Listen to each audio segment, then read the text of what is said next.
This is hands down one of the cleanest turbo E36 M3s that I've probably ever seen. While the exterior is really, really nice, and he has BBS LMs, the car is a Storal Blue, which is a classic E36 M3 color. Paint looks great.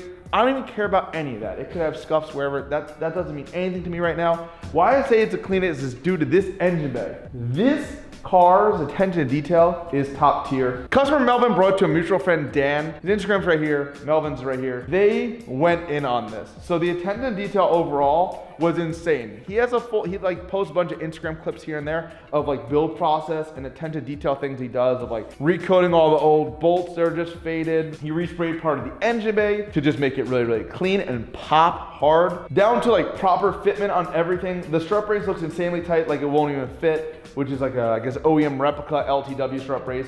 The downpipe looks massive and it is all powder coated, and while it's all super tight, I already checked out the car and there's no knock readout or anything like that. Downpipe's not smashing anything, even though it looks like it has to be touching everything. The turbo fitment is super tight. It's running a Precision 6466 turbo. It's running a Otis or good and tight top mount manifold, which is literally the move. If you have a turbo E36 and you want manifold does not boost creep and fits insane, this is the manifold. Even the heat shield and stuff, it's not touching anywhere.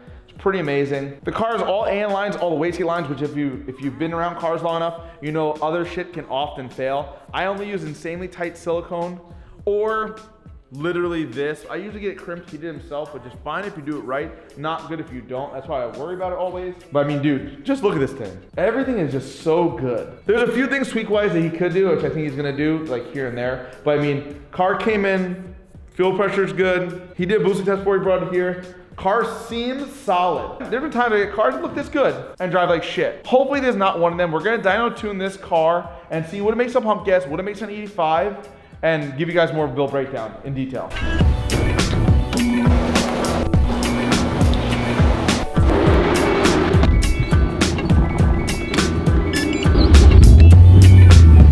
So while we're inside the car, I'm gonna do a few baseline hits, see where we're at power-wise. Car's on 93 octane first, and then we're gonna put in 85. While it is a stock engine, the goal maximum is 550 wheel torque. This car, 6466, should make between 550 and 600 wheel with stock engine and the setup that he's running. He has a large intercooler, 3.5-inch exhaust, which one again is the best, lower back pressure, more power pump gas, etc. Let's do some hits, see what it makes.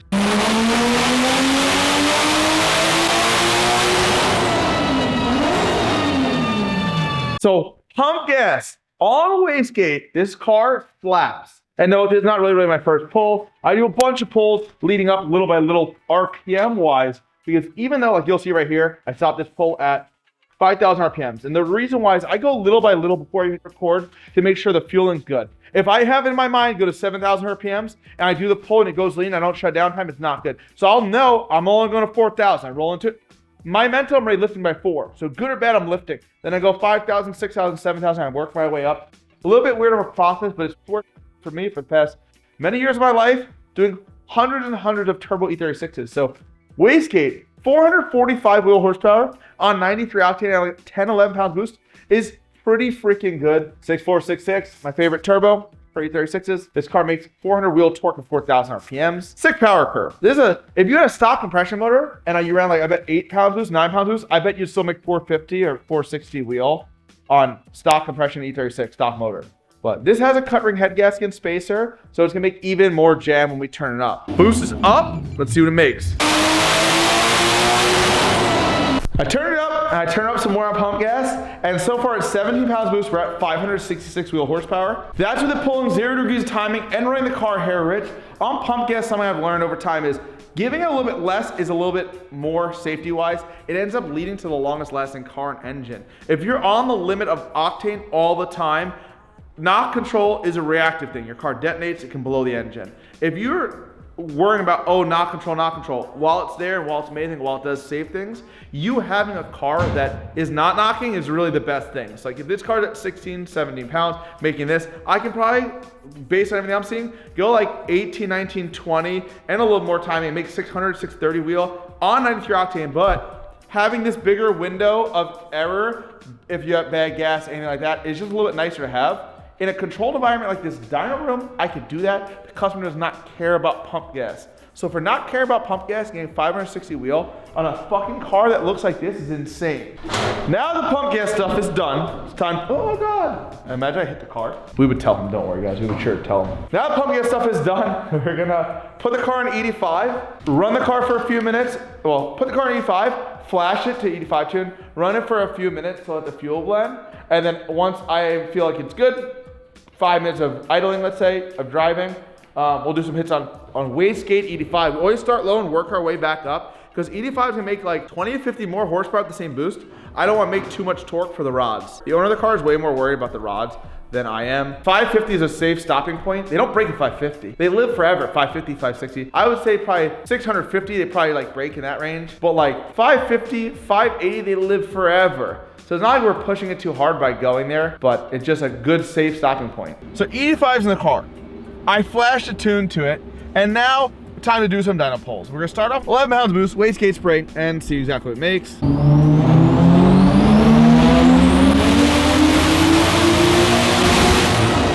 495 wheel horsepower at 10, 11 pounds boost is pretty freaking good in my opinion. Now we're gonna turn the boost up.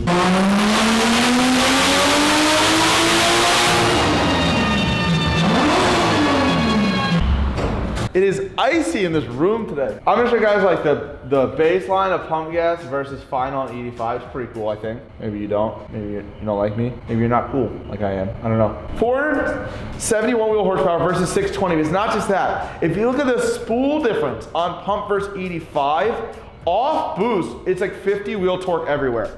So a lot of people say, oh, what does 85 do for you? How much difference does it make? Ridiculously huge. And not just that, you make more power at less boost with better engine temps, better cooling in the cylinder, happier pistons and rings, lower exhaust gas temperature. I feel like the fucking 85 salesman, and I might be. His fender was rubbing a little bit. I guess it could be rubbed a hair more in the corner, so I put a jack underneath it to not damage his paint, burn it. I'm not sure it does on the street, but I assume it rubs anyway. I don't strap to the chassis down, I strap suspension down. So it does the same shit here as a street would. But, good thing. So the car makes too much torque. And you might be like, no such thing as too much torque. There's a thing that's so much torque on, there's a thing that's so much torque on a stock engine that we do not want to catastrophically blow up. Right now I'm responsible for it, so I'm trying to do my job. When it's turned up at 15 pounds boost, it makes the same power it made at 16 and a half before, which is pretty cool. So an 85 makes 20, 30 horsepower more per pound of boost. Great. Problem is, at 565 horsepower, it makes 500 foot-pounds torque. My goal is 600 wheel horsepower and sub 550 wheel torque. I'm making a 50 horsepower versus torque difference currently, and at 600 wheel horsepower, it should do 550. But to be safe, usually I ramp boost up. So I run like less boost in the mid-range, more high RPM. I can't do that the way the boost controller is wired. So what I can do is pull ignition timing to a point. You don't want to run like a massive amount negative of timing because it just builds more and more heat. But because it's just rolling through that 4,000 or 5,000 RPM range, and when he shifts from 5,000 RPMs to 7,300, he'll always be in boost. It's okay in this scenario.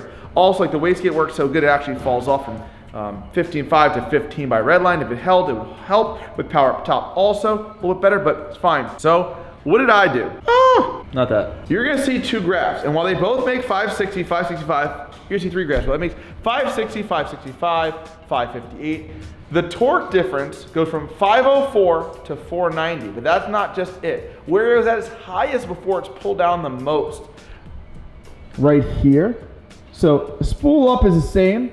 Up top is the same right here, but here's a hair different, and here is mostly different. This is just me testing it on a lower boost before I turn up to 600 wheel and do 10 hits at the max torque they want to run. This is a safe point. So now that I did this, which I already did this, I turn the boost all the way up.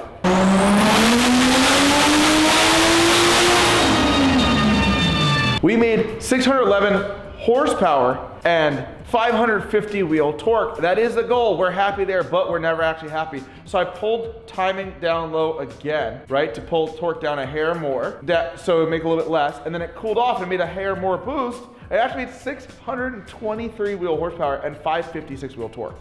550 is a safe point forever. Run it, abuse it, nothing's ever gonna happen.